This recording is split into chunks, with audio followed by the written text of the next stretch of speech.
What's up, everybody, and welcome to another episode here on The Remedy. I'm your host, Pastor D, and today we do indeed have a beautiful show waiting for you. In the science world, all right, vaccines are an effective means of preventing life-threatening illness. Be that as it may, I can't think of any healthcare topics that elicit so many controversial issues as the pediatric vaccines. So the questions we want to ask ourselves today is simply this: are pediatric vaccines safe? And if they are safe, are they necessary? If they're not safe, are they really necessary? Well, according to the anti-vaxxers, we have no need to be vaccinated. Well, today, right here on The Remedy, we have two experts in the field who are going to weigh in on the controversial issue about vaccine. So stay tuned. We'll be right back. You are now tuned into The Remedy, live with PD and the crew. Buckle up.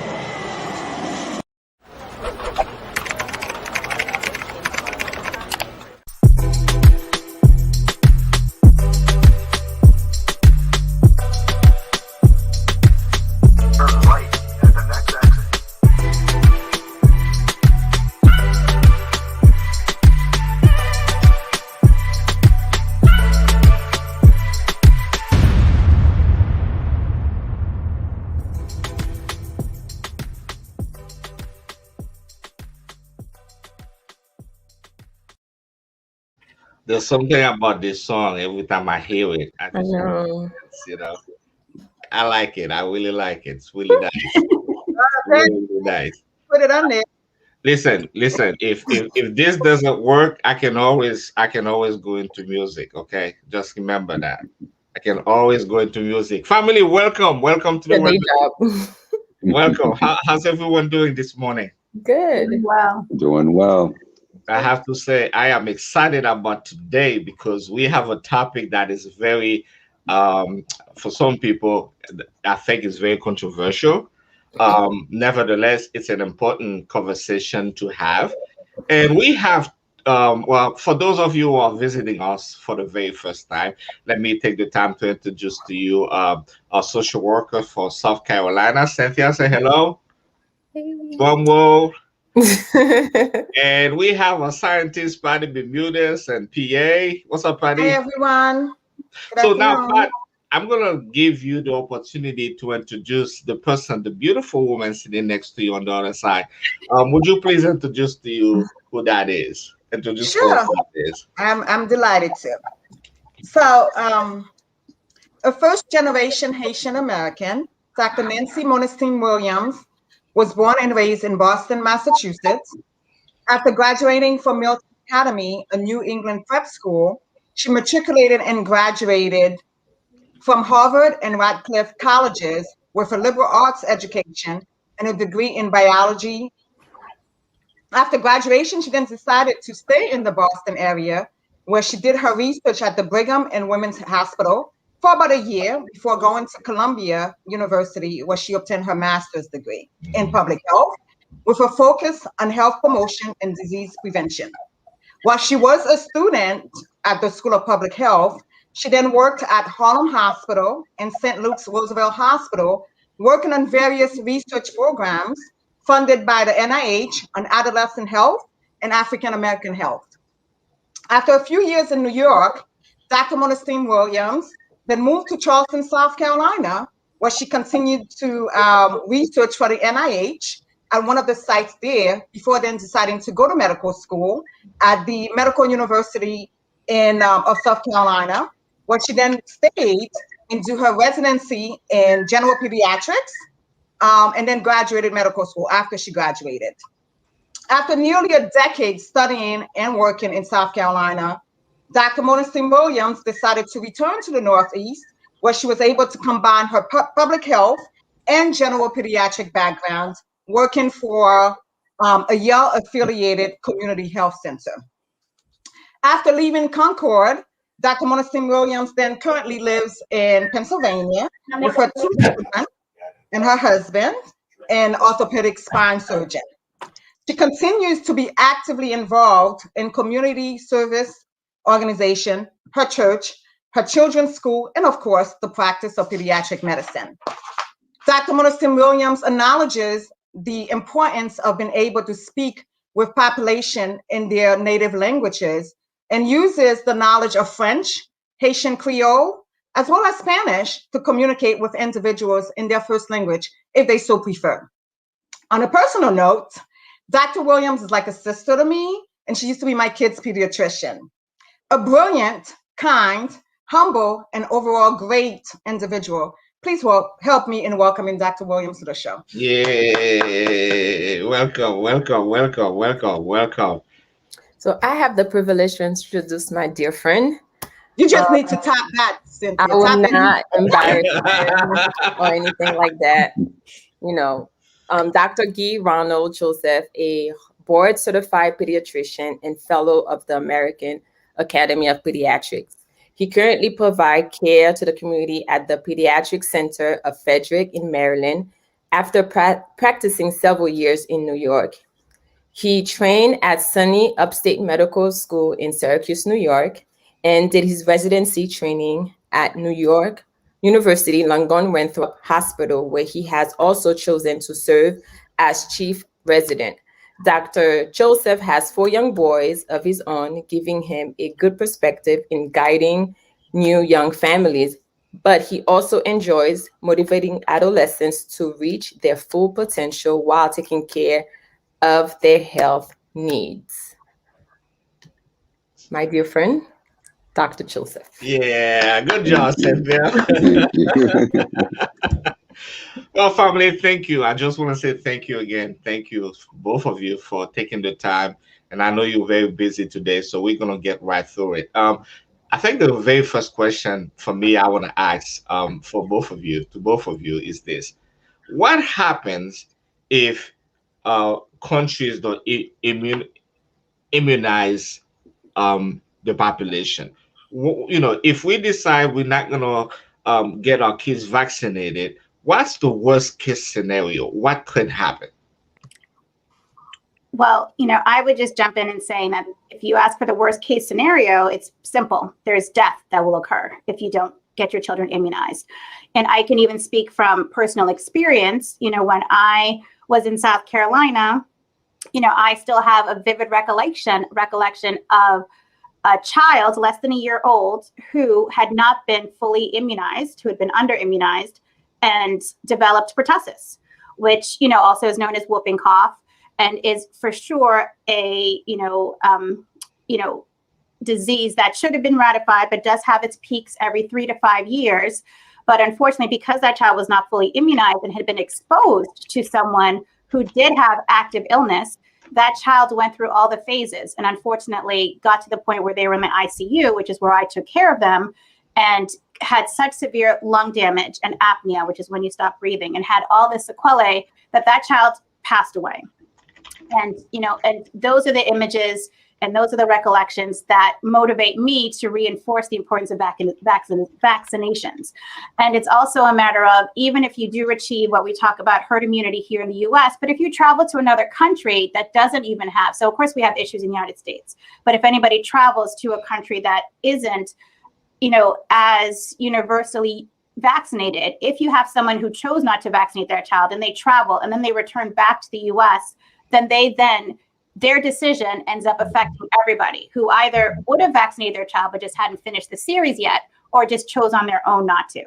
And, you know, so in terms of what's the worst case scenario, death, you know, and then you can have things that are not as severe as death, but you have long-term consequences. But, you know, when you know something works, why break it? You know, why not take that chance? If as a parent, your job is to not just make sure your children are happy, but more importantly, to keep them safe, why would you do something that isn't going to keep them safe? Right. And to piggyback a little bit off of what she said, you know, I think for me as a practitioner that's been practicing for about the last 10 to 12 years, you start to fall away from some of the scary stories. You don't hear so much of the kids as frequently that die from vaccine preventable illnesses, but you do have those experiences. And even for me in residency, also taking care of an under-vaccinated child that passed away from pneumococcus pneumonia, which is a very vaccine-preventable illness. But you just think about the disease burden. So you do hear from patients where in our country, everyone just has gotten chickenpox. When we were younger, we all got chickenpox, but you don't take in perspective those people that have very adverse outcomes from it, meningitis or even pneumonias from getting them. You don't hear so much of those stories, but you think of a population that's under-vaccinated and those being some of the consequences that happen. And you think about, even from chickenpox, I think I looked at the data, there is more than 1,000 people a year that die from chickenpox alone. So you think about something for us, many of us on the panel, we may have gotten chickenpox and all of us are well, but people die from this disease. So not only that, other people have long-term consequences from that as well. And you can also think about the economic consequences. So for example, you may have a series of people that say, oh, what's the big deal? Let them go ahead and get sick, and that's fine. But then think about, that's days lost from work, taking care of the children, hospital bills, just, day-to-day bills. So there's even those daily burdens that they don't think about. Okay, if they do get sick, what are the consequences? How is it going to affect the rest of the household? How is it going to affect their days that they're going to miss from school, that the parents are going to miss from work? There are also just those bigger social aspects in addition to the medical aspects of them getting ill. Yeah, but Dr. Monestime, if you don't mind, I want to say this because as a parent, I remember I used to ask myself this question as well. What about allow the child to build the resilience against whatever? I mean, it's almost as if we are very keen to getting kids vaccinated, and trust me, I do understand the logistics of it, but there are parents who say, you know what, we are human beings, we will develop whatever we need in our body to deal or fight against those things, but by being vaccinated we are preventing the body from doing the job that he can do without the effect of that medications. And I agree to that to some extent. I do think that the body is a beautiful thing and that it was made in such a way to be able to fight certain things. But, when you think about, again, is it worth it to get the extreme, it's sort of to protect the extremes.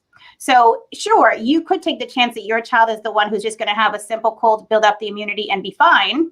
But you don't know that that's what's going to happen. You don't know that your child isn't going to be the one who, because of their genetic disposition or because of circumstances, bad luck, whatever it is, isn't going to be the one who is going to have a prolonged illness that really could have been prevented. And why take that chance if you don't need to? They're going to have to be ill with lots of other things because we don't have vaccines for everything. There are plenty of viruses that are still out there that we can prevent. So why not try to fight the ones that we can? And to add to what Dr. Monestime-Wlliams is saying is that if you look at a third world country, there are a lot of these communicable diseases that our children are dying of that when you look in the US, they're not. And the common denominator is the fact that people in the US, we vaccinate them very young. So it actually proves that although our immune system can eventually get better, it does help to vaccinate your child when the child is younger. We see that in the third world countries, that kids are dying, unfortunately, much younger with these kind of disease than kids in the US. And then if you think about analogies like, why do this to their children when they're so young? They may not be affected till they're later. You think about analogies, just general safety precautions. Do you wait to put your seatbelts on until the car is getting ready to crash? Or do you wear your seatbelts every single day in the hopes that you're not, that in the hopes that if God forbid you are in an accident, you've done everything you could to hopefully prevent that? Don't you tell your children wear a helmet? They're not going to crash every single day, but that day that they did accidentally crash or whatever happened, aren't you glad that they have that helmet on? So these are just known preventable precautions that we should be encouraging people to take. And yes, you can talk about potential side effects, which we could argue about, but do they outweigh the consequences of not doing it? And I think, I guess, to piggyback some data as well, you think about polio, a disease that a lot of people were getting infected with that, but the rate of kids that were getting the flaccid paralysis or not being able to walk from polio was about 1%. So again, many people may get exposed from it, but not actually have that negative outcome. But that's a dramatic outcome when you think about a young child that has a potential of having a full life and taking that opportunity away, saying I don't want my child to be vaccinated. So it's a gamble, but the outcome can be pretty negative. Do you guys think there's a difference? You know how at birth, 4 months, was it 6 months, so on, they have a amount of dosage of vaccine that a pediatrician give the children. Do you think, I think in one setting they give you 4, and then out of the 4, 1 is oral, if memory is serving me well. Do you think if you, as a parent who doesn't want them to have all of them together, does it make a difference if they break it down like, okay, 2 weeks we take this and then we come back for the another set for another 2 weeks, or it doesn't make a difference whether a parent does that or not? I think overall it does impact it. So a lot of the vaccine schedule is dictated by a lot of research, which also takes in consideration what is the likelihood that someone may get exposed to a possible pathogen. So keeping the vaccine schedule the way it's prescribed really reduces your risk, giving you that immunity at a time where you're more likely to be impacted. And then minor things as well to think about. If your practice has a certain vaccine routine that most have one dictated by the governing bodies, American Academy of Pediatrics, and those that help push out the vaccines after a lot of studies, if you decide you want to be an outliner, you increase your risk for vaccine errors. So those are certain minor things that you do want to think about that can impact the whole schedule as well. But yes, it is important to try as best to stay to that schedule because it's been studied to really reduce your risk for what you're being protected for. Absolutely. And I was about to say the exact same thing, that, the recommendation is not something arbitrary. The recommendations are 100% based on the research that was done to maximize the efficacy of the vaccines and their effectiveness. There are some vaccines that'll give you a little bit of a window in terms of the time frame that they can be administered. But, for the most part, there is a schedule that needs to be followed and, to make sure that they're properly effective. And, as was said, once you start to deviate from the schedule, you do increase the chance that someone's going to forget an appointment or that something is going to happen. And then that child is then back into that risk category. So it is important to just, to work with your pediatrician or your family physician to really work on creating a schedule and sticking with that schedule. Thank you. I do have another, common question. So what about when a parent says not vaccinating my child affects only my child? Now, we have seen a resurgence with measles. So what do you guys say about that? And what can be done about that? Because we have seen that's not necessarily the case. Measles have reappeared in many cases. Right. Yeah, so I agree. Does it affect just that child alone? No. If that child lives in a bubble, then sure. Maybe it only affects that child if that child lives in a bubble. But if that child does not live in a bubble, which is the case, then if they are not fully immunized and they get exposed, and then they are in contact with somebody else who is either under immunized or also not immunized, then they are putting that person at risk as well. So so if you're not isolated, your decisions do affect everybody else, for them, in the majority of cases. Okay. Yeah, and vaccination is, but it's a very unselfish act that you're doing. And it's such an important thing for us to think of it that way. You're really making a decision for the community you live around as you're doing it. And some people, I want to take a decision just for my kids, but it makes it, that decision you're doing is also important for when you come to the doctor's office, even if you say, I'm just going to raise my kids at home. But it also impacts when you come to the doctor's office and then the next child. So if you have a very highly contagious illness, and you come into that doctor's office and say there's another child after you that has a immune deficiency. There you Exactly. go. And they come into that next room. You're exposing that child as well. So you can isolate your kids as much as you can, but they're going to interact with the rest of the world. And it does make a difference whether you decide not to vaccinate or to vaccinate your child. And that could be affecting another child, but also the elderly population. There are other people who are at risk. You have people who, are, as we said, because they're just their time schedule in terms of their age, they haven't finished their vaccines, or because they have another chronic medical condition that does not allow them to receive certain types of vaccines, or because they're elder, or because some of their vaccine has, waned a little bit. So it does not affect yourself. And it is something that you have to think about. If you live in a community, you have to think about the community. So I guess that kind of, for me, listening to this, and I know, for example, since this is a religious program, that there are some religion, some people, because of this religion or that, they do not immunize their children. I guess the first question I wanted to ask the doctors, number one, is that legal? Do they have the right not to get their kids vaccinated?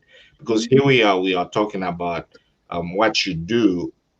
Getting the vaccine or having your child vaccinated not only helps your child, but it also prevent other kids around you from getting sick. So how do we battle? How do we deal with that? Because I know there are some people, because of their own religion beliefs, that they do not get their kids vaccinated. I think that's a great question. And I guess when it comes to the legality of that question, it really depends on the area you live in, the states. Almost some states have certain different requirements. So a lot of that would be from the state. And it's hard when you think about the state and your religious beliefs and how they interact there. But I would definitely you would want to know what your state, local, regional laws are in that regard. And that sometimes impacts where people decide to live as well. Right. Yeah.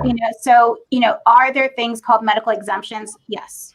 But if I have a patient who I know, because of their religious beliefs, they do or do not do certain things, I think the important thing with them, as well as any patient, is communication. And to really just sit down with them and, discuss why they are hesitant, what their beliefs are, and then, put it into a context, give them my data, give them, my experience, and really try to sort of come to a middle ground. But the medical exemption has been, it used to be more universal across the country, but it has been decreasing because they are seeing the effects on the other people in the populations from people who are using their medical exemptions, and then it does affect school policies. Are they going to let the children go in school if they know that they're not, fully immunized? And of course, that does change. That varies state by state, depends on if it's a state school, private school, whatever type. So there's lots of different, criteria or exemptions or different things that they have to follow. But, it is something that, needs a really deep conversation. Okay. Go ahead. So I'm in the pharmaceutical field. I tell people, I guess I make legal drug. So with that said, there's this age of patient advocacy consciousness. So everybody's been conscious. The pharmaceutical have been blamed for many things, many things.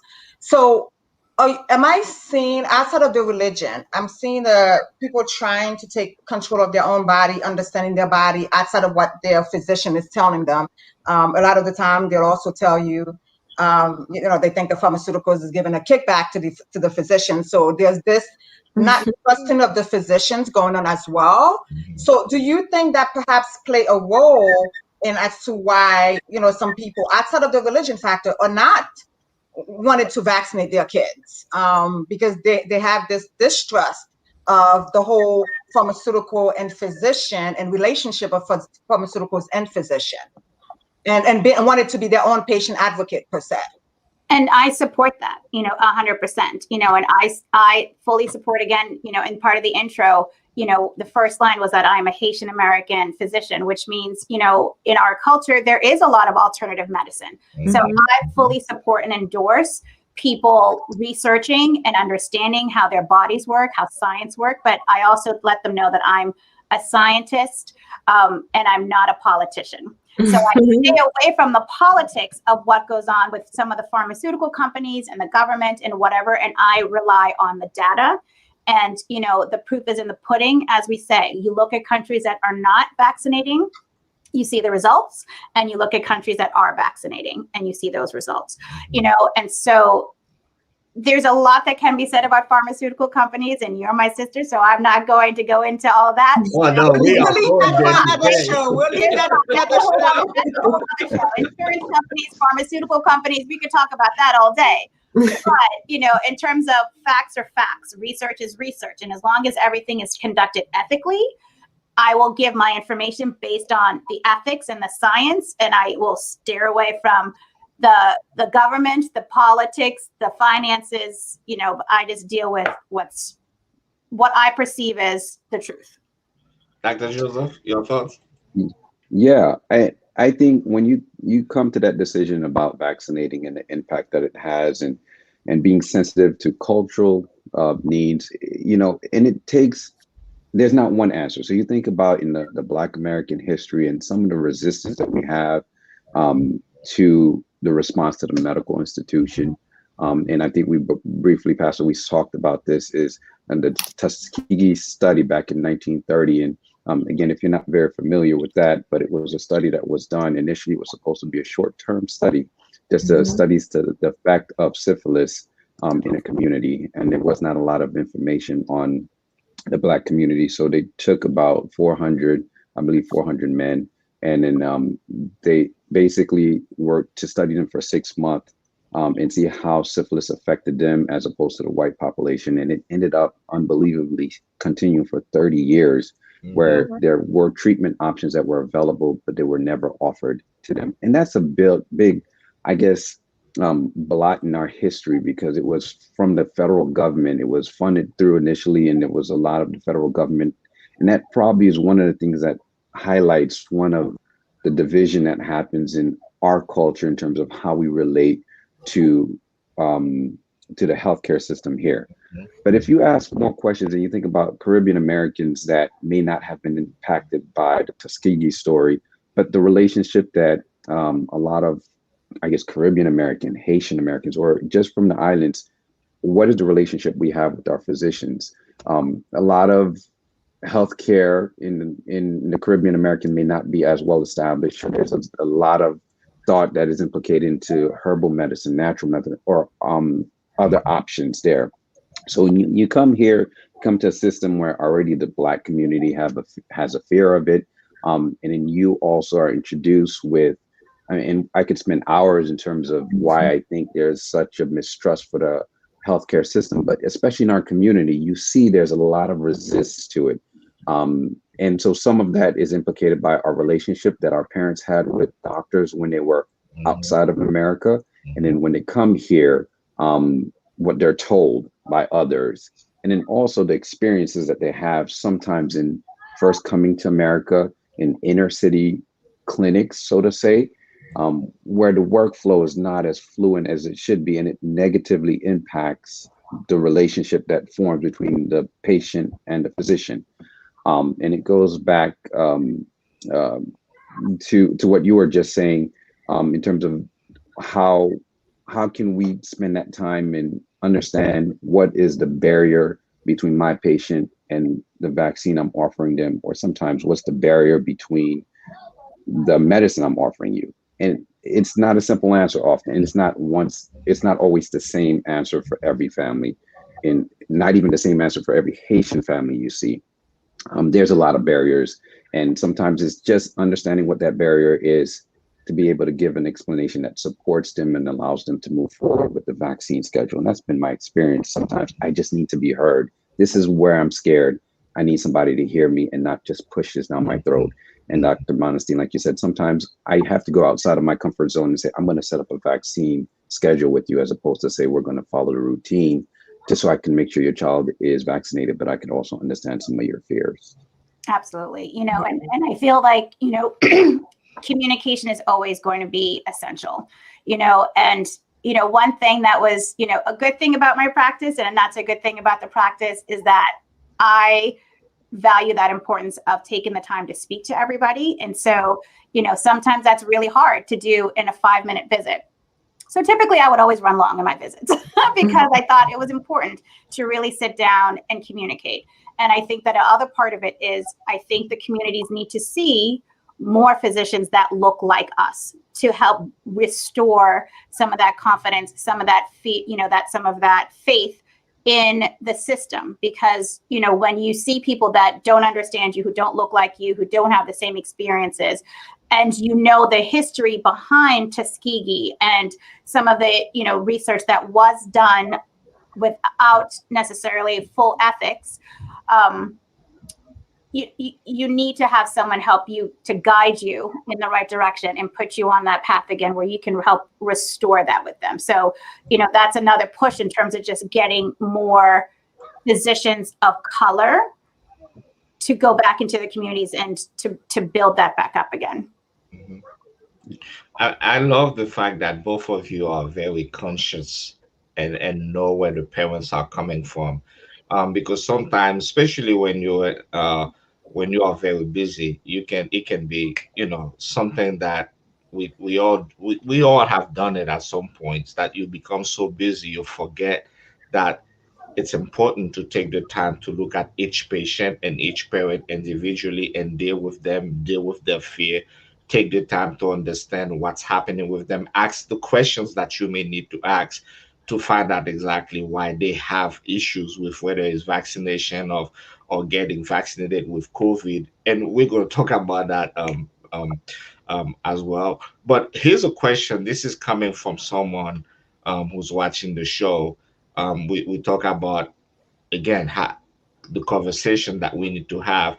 He mentioned that pharmacists and Mhm. doctors work together hand in hand, pushing certain drugs, not always for the best interest of the patient. Most time, it's about money. Here we are talking about distrust, and this is a distrust situation right here because we've heard it from the news. I look at what's going on in Philadelphia right now with the pandemic. I look at what's going on right now with people who has been affected with pain medicine. At some point, commercials were on TV back in the 80s pushing opioid, you know, getting Mhm. people to get, you know, get this medicine because it's the happy jaw. It's going to take care of your pain and so forth. But now we see that so many people are addicted to it, and it's becoming a major issue. So how do you you know make sense of all this? How do you help someone to move forward if they feel this is what's really happening behind closed doors? Well, we'll I ask think a Pat lot. to answer that Yeah. first, and then we'll go to the doctors. So I'll tell you, to be honest, it is something that we're very conscious about. It is, I've actually mentioned it myself in the pharmaceutical field. Put it to you this way. We need doctors. We can't push the drugs without doctors. That's just the bottom line. Most of our drugs eventually doesn't go straight to the shelf life, meaning go straight into the over counter.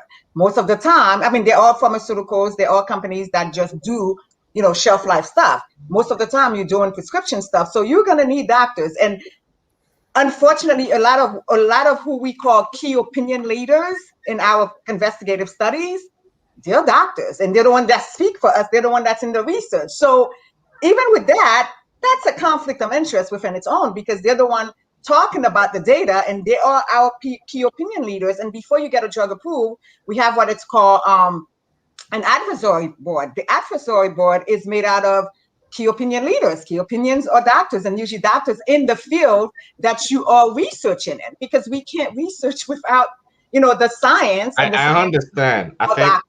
I think what we want to know, when I say we, those of us who are outside of the pharmaceutical fields and doctor field, I know doctors, just like social workers and lawyers, we all have a certain code of conduct that we have to follow, certain ethics that we have to live by.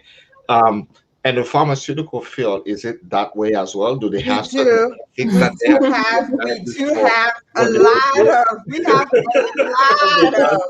a lot of ethics, and we do have, I don't know if you guys noticed with opioid, one of the biggest pharmaceuticals, Purdue, and they got they got fined with a lot of money. A lot of people unfortunately lost their job because Purdue is the pharmaceutical that made a lot of the unfortunately opioid crisis. And you would see where pharmaceuticals, we have our safety board, we have different areas within the government, even the FDA comes back to us sometimes. So yes, we do. If you look at the pharmaceutical, even big giant like Pfizer had gotten fined about 10 years ago, something ridiculous. So we do have to uphold the values, but we're in a world that's made of money. We're in a world that unfortunately have a lot of corruption, and sometimes unfortunately certain things happen.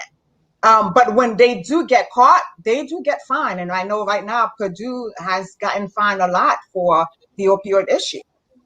So yes, we do get held accountable, and we have a lot of ethical and guidelines, and we go by what it's called the ICH guideline, which is your harmonization, GCP, which is your good clinical practices. We have our ICH guidelines. So we have a lot of guidelines to do our drugs. The safety aspect of it, the quality, we have a whole quality department within pretty much each pharmaceutical, and it's not something that we look lightly. The safety of our patients are very important to us. All right, now to the doctors. And well, I was going to say, just in terms of day-to-day practice, most physicians get no kickbacks. They get nothing from what they prescribe. It has nothing to do, just same way that, you know, we don't really have anything to do with the billing of services. We don't have anything to do with, if I send a prescription to the pharmacy, I get nothing from that. And I don't even necessarily direct what medication I prescribed based on the pharmaceutical rep who happened to come through the office that day.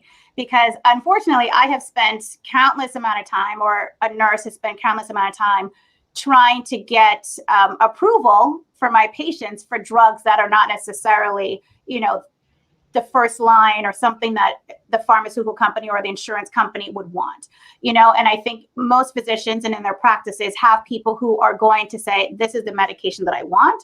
And if I have to spend hours going through that red tape to try to make sure that they approve that medication for my patient, they will do that. They're not going to just say, you know, oh, well, this person came through. I mean, you might say, let me give it a try. This is a new medication that's out there. So of course you want to see what the options are, but there's no financial benefit to me or to anybody else, except for perhaps the people that are a part of the advisory boards that are working with the pharmaceutical companies.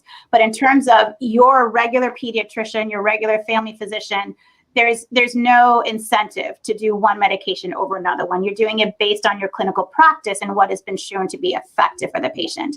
And when a physician is trying to talk to a group of other physicians or whoever about a medication, they do have to disclose that they have an affiliation or some connection to that pharmaceutical, to that drug, so that you know that, okay, maybe, you know, what they're saying it for, you know, whatever reason. But whenever there's a talk given, there's always that beginning screen that says, do you have any disclosures? And that is when they have to acknowledge whether or not they have any connection, any affiliation with a pharmaceutical company, a hospital, or what have you, so that there is full transparency at all time. But in terms of day-to-day practice, no, there's no kickback, of course, you know. So everything is done based on what you as a physician, based on the oath that you took to take care of your patients. That's what is your motivation, not the finances. And to add to what Dr. Monestime-Wlliams is saying, when we start our physical clinical trial, we do have what it's called an FDF form, which is financial disclosure form. And if you have any stocks, anything in what we're doing, you need to let us know, and then we'll follow up again. And there are some things, because of certain disclosures, sometimes we don't even allow. So fully disclosure has to be done, and then it also has to be done a year post when the clinical trial was done. So there's a lot of things that are put in place to ensure that, unfortunately, things that used to happen in the past is no longer something that's of continuance. Right. A lot has changed. I remember back when I was in medical school and residency, used to love to go to talks that a pharmaceutical was given because they would get, you'd get a meal, you'd get a free pen, you'd get, X, Y, and Z. But all of that has changed. That's not even allowed anymore, So a lot of so I think there has been a concerted effort to change a lot of that because they know how the population is with, how they're processing some of the things that did happen before. But I think that, a lot of positive changes have been made in that effort. Mm-hmm. Dr. Joseph? Yeah, and I didn't want to harper too much on that, but that's exactly what I was going to say. And really right before you said it, was that in our training, it was a different experience even 10 years ago, how much the pharmaceuticals were in direct contact with us. And then even now as a practitioner, you just don't get that same impact. So it's interesting. That's one of the barriers that I think a lot of individuals outside still see. There's a very strong connection and relationship between the pharmaceutical companies and the day-to-day provider. And it's not the same. And a lot of that has been impacted by things that have happened in the past. And that's one thing that I always preach as, you want to continue to keep educated on the changes that are happening because things have happened. And there are lawyers as well that are trying to make money on those bad things that happen to change the system to look out for the patient. All right, well said. And this is again from those who are watching the show. Jimmy Charles mentioned that fines won't save the lives lost. The crisis should not have happened in the first place. If they didn't get cut, they will still be doing it. I guess that goes to the pharmaceutical company. We're going to leave that alone, Pat, because we'll do a show on just that. We'll do a show on that. That's fine. That's fine. But again, people are entitled to their opinion. But that's why it's important to have a show like this one because, as Melody says, she says, I feel like the general public has no idea about the checks and balances in place within the medical field. I agree. I agree. I think there's definitely more awareness that should be. We should have more discussion to let the public know what's happening. I think everybody is kind of like the seminal writer within their own work field. You know what you know in your work field, and then sometimes you forget that other people don't know that you know what you know in your work. And I think awareness is the key. Communication and awareness. Correct. Now, speaking about awareness, we are at the offset of the COVID-19 vaccine right now. And so some of us may have taken it already. I took the first dose. I still have to go back on February the 3rd to take my second dose. But I wanted to see if we could take the next 15 minutes or so to talk about, because there's a lot of people, again, because of fear, because of mistrust, because of what happened in the past with vaccines, are very reluctant and they are not trusting the government. They are not trusting the pharmaceutical companies. They are not trusting the doctors. And because of that, they are not going to put their name on nobody's list to be vaccinated. What would you say? How would you help the patients that come to get their kids vaccinated? How do you even begin that conversation with them about COVID-19 and vaccination to be exact of COVID-19? I don't think it's even approved right now for kids under a certain age. But not for kids. We're not even talking about kids. In general? Yeah, this is for us, us adults who are dealing with this right now. Well, again, you look at the statistics, right? So you just break it back down to facts. And, you look at unfortunately, the facts that we have an overrepresentation of deaths and illnesses, morbidity, mortality associated from COVID-19 infection in the minority populations versus the general population. And so, when you just look at what the facts are, you have to break it down and say, just like our conversation earlier about, do you just want to take that chance? Do you want to just roll that dice and say, if I get infected, I'll just, hopefully get over it? Which unfortunately, when you have, leaders in office trying to make it, who are undermining it, that causes a whole other situation, but you also have to look at, the fact that, I can't speak for everybody, but I know that some of us on this panel have been directly affected by people who've lost their lives due to the infection. And in our populations, our minority populations, we are losing more people within our own populations than in the general population. And so again, if something is in your toolbox to help protect you, to help protect your community, why would you not? Because the consequences of taking the vaccine, versus the consequences of the infection, again, everything is, you have to weigh it. And, you obviously have to make your own personal decisions. But I think that once you know that you have something that you could do that would make you at least feel more comfortable going out there, because obviously even with the vaccine, you still have to use all of the other precautions. You still have to wear your masks. You still have to make sure that you are, using proper hygiene, that you are social distancing as much as possible. So you still have to do that, but there is that sense of comfort that that if God forbid something happens and you do get exposed, that there's a 95% reduced risk of you getting a severe illness from that exposure. And, children can get, even though the numbers are lower, but it does affect the children in your family. It does affect the elders in your family. And you do have to think about the big picture again. And again, the numbers don't lie in terms of the percentage of people that are being affected and the subpopulations, which are the Hispanic, the Latinx communities, the Black communities, etc. Another thing that I think a lot of patients, they'll talk to me if they're concerned about this warp speed process where they take a vaccine that we know vaccines take a very long time to develop. And now you're saying that you've got this data that shows that this vaccine is 95% effective within a year of the introduction of this new contagion into the environment. And so one way I try to explain to parents is to say, take a look at if someone says, have a new vaccine for Zika virus, right? How do I study how effective that vaccine is? First, I have to find 10 people. So let's say 100 people that have never been affected with the disease. And then I'm going to give 50 people the vaccine that I've developed. And then 50 other people are going to get a placebo. So they get a shot, but they don't know. Over time, I have to look at the exposure of those individuals. So how many of those individuals are going to get exposed to Zika for me to know that this vaccine is effective? So they're in a certain setting. So I take my 50 people that have given the vaccine and 50 people that didn't. And if 2 people that didn't get the vaccine, they don't know it, they're blind to whether known, they just got saline in their arm. Only 2 people got the disease and only 1 person got disease from the vaccine group. I really can't tell because it's only 2 out of 50.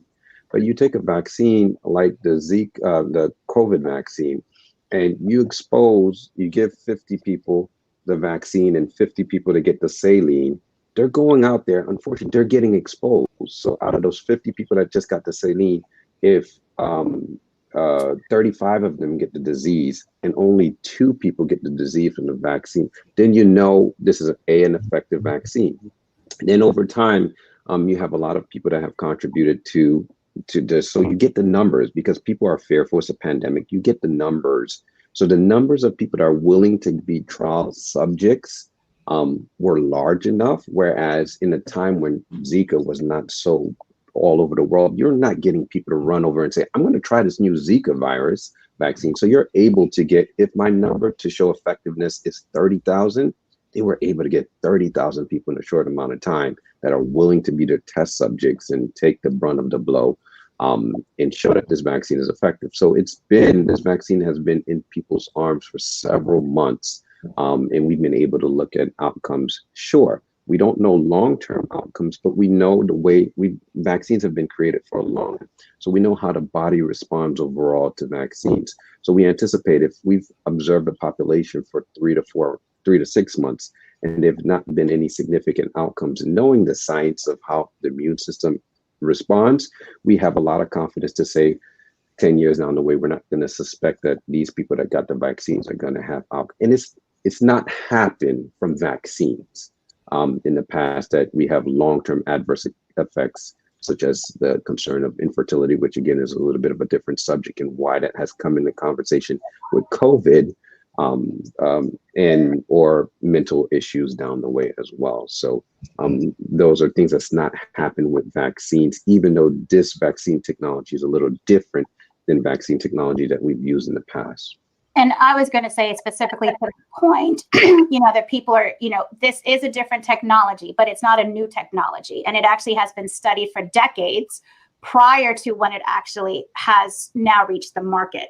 So it is something that scientists have been looking at because they knew that they would be able to do this rapid turnaround. But it's not this completely new technology that came out of nowhere. It actually has been studied for decades prior to the first drug coming onto the market. And so I do reassure people with that. And I also reassure with the same information that, because it is so prevalent and the exposures are so high that you can get your data quicker. And the pharmaceutical companies did have to go through the same protocols to get, to the endpoint where it is now being available to be inoculated. And in terms of the emergency use application, that's just more of a timing thing. Usually, typically, it takes 6 months or longer. But for emergency use, they might do something in that 3 to 6 month window. But they still had to go through all of the regimens that they did. It was just a matter of they were able to remove some of that bureaucracy and a lot of that, red tape and all that other stuff that does cloud sort of the logistics of how long things take. So there's lots of reasons that I try to explain, in terms of the science, in terms of the prevalence, in terms of, the logistics of why, even though it seems like this is so fast, that it really has just changed. And just like anything else in the world, right? Technology, it took forever for those first phones to come out, right? But now there's a new turnaround of phones left and right. So it's because we are smarter and we are more efficient and we have more volunteers and we have all these different things that are making things streamline so that we can be more effective, especially, unfortunately, when you have a pandemic like this. Thank you. And for me in the pharmaceutical field, and thank you for explaining some of, how it's done, which is very accurate.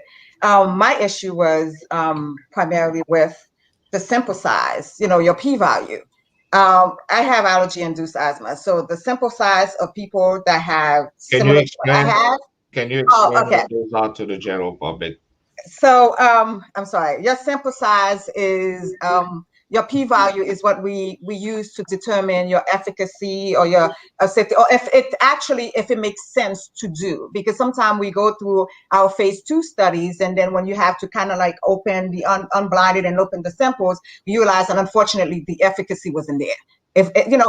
We do drugs based on efficacy, safety, and sometimes tolerability. Meaning, is it efficacious? Is it safe? And can you tolerate it? Because sometimes you can have a drug that's safe, that's efficacious, but if every time the person put it in their stomach, they're throwing up, then they can't tolerate the drug. So we do it based on that. So based on the efficacy, we have to have a certain amount of p-value, a certain amount of statistical value. And that's usually determined after your phase 2, when you go into your phase 2 meeting, and then you kind of unblind it. And once you do that, sometimes it kills it. We've had a lot of drugs that get killed right after the phase 2, because if we don't have efficacy, that's it. Well, that's it. Spend the money, finish. So my thing was, when you look at population, vulnerable population, I think I spoke with you about that, Dr. Monestime-Wlliams, and it's hard to determine because right now CDC doesn't have a whole lot of sample size of that population, because the population, just like me, is afraid to go forward because you are the vulnerable population. You are the one with asthma. You are the one that have cancer. You are the one that have, some immune deficiency. So your immune might actually, act away because it's always acting. It's always acting up. But in the same token, we also the most vulnerable population in terms of the virus to begin with. So it's truly a catch-22. And also, as far as Black population, the more we're afraid to go get the virus, the more we're going to have data on people that look like ourselves. We want data, because I was like, okay, I'm not going to take it until I get data. But we can't get data if we don't go, so that we can produce the data so people like us can have the data that we need. At the end of the day, we have seen in pharmaceutical, and sometimes that's also the reason why sometimes we pull drug off the market. Our phase 3s, some phase 3s can be 3,000 people, 4,000 people, you get approval under phase 3. But then when you go into the mass, when everybody's using it, that's when you can truly see, okay, then you start seeing, that's what the FDA always encourages people to call with new side effects. When it's with the mask, then you get all the new side effects. And that's when people start deciding, okay, should this drug stay on the market or is it something to pull? I think you've all heard, well, we pull drugs off the market. It's not because we didn't do studies. It's because when it gets to the mass, sometimes we discover things that unfortunately during the clinical trial, we did not. And that's also something with this vaccination that 10 years from now, you never know. I think we all concerned about the long term, but then overall, I think at the end of the day is to, kind of go through your pros and cons. There's a lot that we're seeing that the virus is doing. And at this point, it's an individual journey, but you just got to kind of wait. I don't think there's a single, yes, this is exactly what you need to do. I think everybody's taking a chance, to be honest with you, but just be educated about it. And they are collecting that data for the COVID vaccine. There actually is a website. There's even an app on your phone that once you receive the vaccine, they encourage people to do sort of like a daily tracker of any symptoms that, that they see subsequent to receiving the vaccines. And so, everyone is, attached to their technology whenever they can. And so it is the type of thing where they can say, I did feel X, I did feel Z. They just enter it into that application. And there's probably a web-based one as well, besides the application on your phone, where they are collecting that data so that we can get more numbers, more information, and we can try to associate them with those subpopulations. Science is about data. We need the data. That's what it's about. I have a question. I don't think you guys can answer the question, but yesterday I was part of this Bible study, and the host she said two of her friends who were children who were physicians, after they've taken the second dosage of the vaccine, they pass away, and they had no sickness prior to taking the vaccine. But I'm not sure if there's any data showing, if death is in correlation with taking the vaccine or not. So is there anything out there? I guess the question you're asking is death a side effect of getting the vaccine? I don't think anyone knows that yet, if that makes sense, but that's what they said after all three of them are physicians, two of them, all three took it, and one survived and two died after taking it, and they had no prior illness or anything of sort. So right. And yeah, to answer your question, as far as I know, there is no correlation with taking the vaccine and death. And again, just like we've said before, medicine's about data, so we need to have more data in terms of what happened, what were the circumstances on their passing, which is a very unfortunate situation for anyone that's and then of course your mind starts to link causal occurrences together. But yeah, we definitely would need more data about it, because there's not been anything at least given to the general public or the healthcare about that. Right. No, I haven't seen anything anywhere close to that. The only thing that I can say is that I have, heard anecdotally of people who maybe had been already had the active virus. The recommendation is that after you've had the actual virus, the actual infection, that you're supposed to wait 90 days after you've been infected before you can even receive a vaccine, because of the way your body may in fact react to now receiving the vaccine.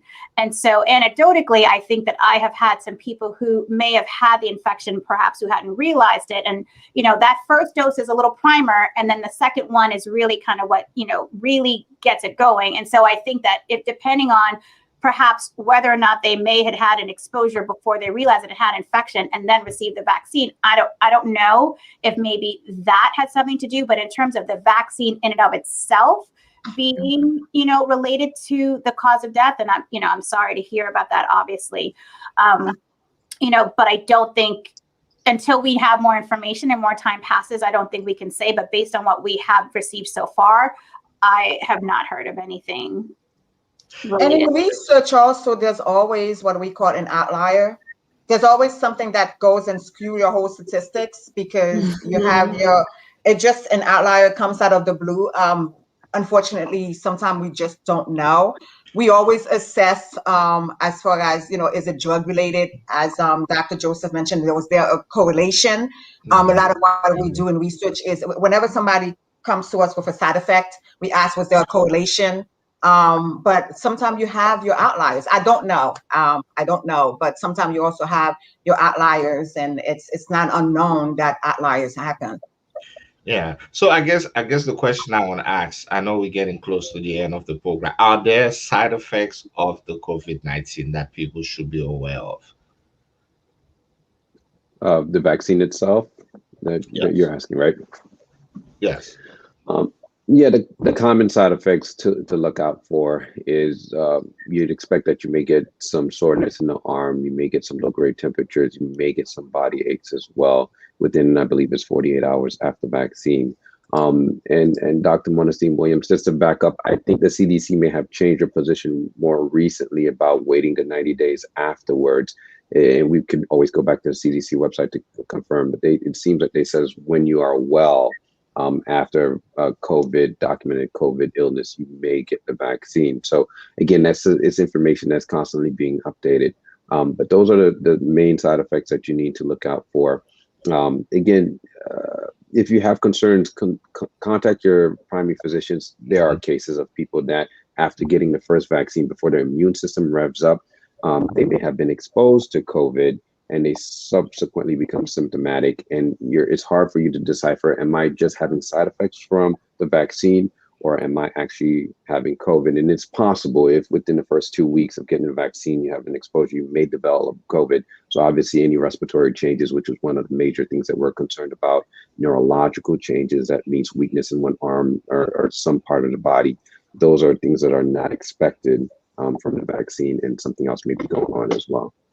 Yeah. And in terms of side effects, I tell people that even though we don't want to have side effects are not necessarily a bad thing. It does mean that your body is recognizing that something foreign has been injected into your system and it's doing what it's supposed to be doing, which is responding to it. So as long as the symptoms are mild and reasonable and they do resolve, outside of that 48-hour window or so, I tell people not to be too overly concerned, because it is a sign that your body is working.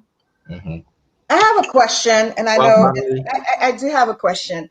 Now, how do you feel about the mRNA and the various variants that we're seeing? Once again, Pat, can you tell us what that is, please? There are people who are not in the pharmaceutical field. The messenger RNA is the type of vaccine that the COVID-19 vaccine is. How is that in terms of the multiple variants, the mutation that we're seeing within the COVID-19? What I'm hearing is that it should be able to cover that. As doctors, can you guys maybe talk to us a little bit? Because every week you hear a different mutation and people are like, well, why am I going to take this vaccine? And then there's going to be more mutation. So how do we educate ourselves what's going on in terms of that? Yeah, I would say keep your ears very open. Again, the idea of the way the vaccine works is to create antibodies to the spike protein, which is one of the more stable portion of the COVID virus itself. So different variations depending on, again, the virus, being that it's a virus, and mRNA viruses are very smart at defending themselves to survive in a way. So they'll change a lot of that. So it's something that more data is going to have to drive how well the current vaccine works. But overall, the over umbrella is that spike protein hasn't changed so much. So the current vaccine should give you some immunity. And ultimately, the more people that get vaccinated, the less likely the virus continues to spread in the community and gives it less opportunity to change itself in a way that the current vaccines are less effective. So another plug-in to, if you're available or you're willing and you can accept that vaccine, another reason to consider getting it when it's available. Yeah. And again, it's about being informed. And, there's, overload, sensory overload of data coming here left and right. There's, the UK variant, there's the South African variant, and some vaccines are probably proving to be more effective one versus the other. But one of the things that I think is a benefit tool with the messenger RNA technology is the fact that the scientists are able to actually adapt it to accommodate the variants. So does that mean you might need to get a booster at some point, or that you're going to have, just the same way that we get different flu vaccines every year? Does that mean that as time progresses, we might have to tweak the vaccine to accommodate the variants? Probably, perhaps, but I think that the messenger RNA technology is actually going to allow that to be done more quickly than some of the other technologies. So that actually might be a blessing, given the fact that there is such virulence still prevalent and there are so many changes. I think we'll take one last question, because I know the doctors have to go. It's 1 o'clock. Why does the vaccine symptoms sounds like the diagnosis of COVID itself? That's a very good question. Isn't it like the flu? When you take the flu shot, it makes you, the symptoms are similar. Listen, I remember telling my wife after I took the first dose of the COVID shot, I woke up 3 o'clock in the morning. I've never done that before, and I went straight downstairs and I ate like there was no tomorrow. So I thought it was the vaccine. I don't know. So maybe you were hungry. I was hungry. Listen, I'll take that side effect anytime. Okay. I'll take a little of that, but I also got the COVID vaccine, and everything. I felt I blamed it on it. I said I couldn't load the dishwasher because I just got the vaccine. I can't do laundry. I have the vaccine.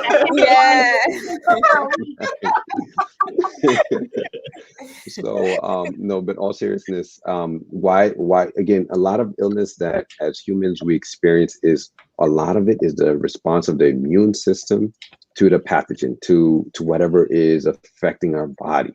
So our body responds and releases mediators that gives us some of the symptoms in a way that helps you be aware that something is going on, and it allows you sometimes to slow down to allow your body to do its job. So yes, you're creating an immune system response, and some of those responses that you get from the vaccine are going to be similar to the illness itself. All right, I think we have come to the end of our show today. I just want to take a moment to say thank you so much to both Dr. Joseph and Dr. Nancy Monestime-Wlliams. We have to bring them back, Monday. We have to bring them back. Yes, we do. We do. I want to say someone on the program who was watching say, I'm paraphrasing what she wrote. This is from Sister Noah Gordon. She said it is a difficult thing to be a doctor, especially in today's age. So she praised God for you guys, for God to continue to give you guidance, for the Holy Spirit to continue to help you, because she understands that it is a very important job, but it's also a very hard job to do in today's market. So we want to say once again, we appreciate both of you. You guys are. I'm glad that I have two Haitian people right here on the program. Maybe one day we'll bring you back and we'll do it completely in Creole so that we can do justice. We can do justice to those. You have time. You have time to practice. Oh, of course. Very good. I think that would be very good to penetrate maybe a broader audience in the Haitian population, so they can, have this kind of. I know they have some stuff out there already, but correct. So I thank you guys. You have become part of the Remedies family. So anytime you want to come back to talk to us about whatever, our doors will always be open. So before you go, I just want to pray with you. Father God, we just want to say thank you for bringing into our midst those doctors and the scientists and the knowledge that they were able to bring to us today. Lord, there's still so much we don't know or don't understand, but we trust you, and we ask that you will continue to lead us as we move forward, whether or not to bring our kids to get vaccinated or for us to get vaccinated. Lord, we just ask for your guidance. Help all of us to do it your way. We thank you. In Jesus' name we pray. Amen Amen. Amen. We love you Amen. guys. Thank you so much. It was a wonderful, wonderful show. We will see you again next week on another episode here on the Remedy. God bless you all. Thank Bye-bye. Thank you.